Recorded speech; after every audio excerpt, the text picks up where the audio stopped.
Differences between the Packers from when I played and even back in the day in the 60s and 70s was I had the same equipment manager as the Packers from the Super Bowls that won all the Super Bowls before then. And his name was Bob Noel. Now, Bob had the same technology he used for no Super Bowls. When it got cold in Pennsylvania and in Green Bay, all he would do was they have you a list of things you were supposed to do. And this is the first week I got there. They had the blizzard of 93, y'all. So I'm just telling y'all how this works. They give you a list, and it says how you're supposed to dress for the game. And at the bottom of this little thing, it said, what you were supposed to do. And at the bottom, it say, act like you're not cold. But it said you put on the Vaseline to clog your pores. That's when y'all see Sterling Sharp out there. He'd had Vaseline on his arms and about 2 or 3 T-shirts on. And he acted like he wasn't cold, which I don't think he was most of the time, but that's what he was supposed to do. Next, I mean, these kids nowadays have Under Armour that's like weighs nothing, keeps the body heat in, reflected with pads in it and stuff. We had T-shirts that would get wet, and then you had to take them off at halftime and put on a couple of new T-shirts. So we had T-shirts, Vaseline, and the secret weapon of the Packers was pantyhose.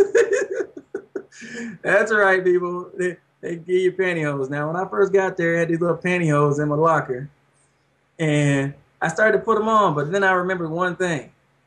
The Packers are historically known as practical jokers. So I thought I was going to get both my feet in these pantyhose and start pulling them up, and somebody was going to bust in there with the camera. So I waited till I saw somebody else put the pantyhose on before I put the pantyhose on, because I was not going to be the guy that got caught putting pantyhose on before a game. That just wasn't going to happen. So I see Reggie White grab his egg, and he started to put his pantyhose, put his Vaseline up and put his pantyhose on. Then I was like, okay, Reggie White put pantyhose on, I'm going to put some pantyhose on, because I wore everything in my locker. If I could have wore my jacket under my pads, I would have put my jacket on under my pads. It was cold. I don't want anybody to think differently. It is cold in Lambeau Field. The only time I was ever colder than when I was at Lambeau Field was I was at Three River Stadium, and the wind was blowing over the rivers, and they opened up the doors when the kicker was getting ready to kick a field goal, and the wind blew off the river, blew off the river, and blew into the stadium through those doors. He almost froze to death, and I almost froze to death. But that was the coldest I've ever been in my whole entire life, except for the second coldest game in Lambeau history, where it was 15 degrees below zero, and it was against the Raiders. I ain't gonna forget that. Them poor guys just got off a plane from LA, and they show up there and they got to play against the Packers in Lambeau Field. I would have thought somebody was playing a practical joke on them. This is before 9/11. We used to go to the airport and watch the other teams, especially like a Florida or a California team, get off the plane. Because if they got off the plane and they didn't run toward the bus, then we knew we had a hard game. If they got off the plane and ran toward their bus that was waiting on the airport thing, then we knew we were going to beat the crap out of them.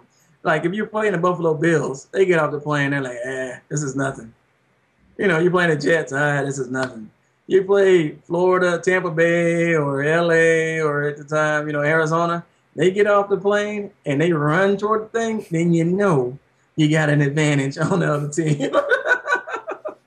But remember this, Under Armour and all the stuff they got is good.